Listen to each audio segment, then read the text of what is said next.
సంక్షేమ పథకాల ద్వారా అత్యుత్తమ ఫలితాలు సాధించే విధంగా ప్రణాళికతో పనిచేయాలని మహిళా శిశు సంక్షేమ శాఖ అధికారులకు సీఎం చంద్రబాబు సూచించారు. రాష్ట్రంలో వీలైనన్ని విమెన్ హాస్టళ్లు అందుబాటులోకి తీసుకురావాలని ఆదేశించారు.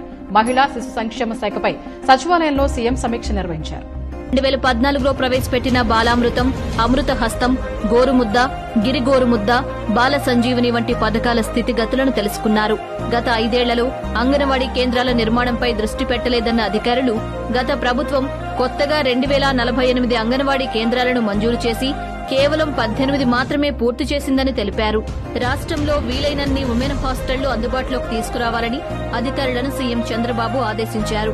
మహిళా శిశు సంక్షేమ శాఖలో మంచి ఫలితాలు సాధించేలా సరికొత్త ఆలోచనలతో కార్యక్రమాలు చేపట్టాలని సూచించారు. ఏడాదిలోనే ఫలితాలు సాధించే లక్ష్యంతో ప్రణాళిక ప్రకారం పనిచేయాలని సూచించారు.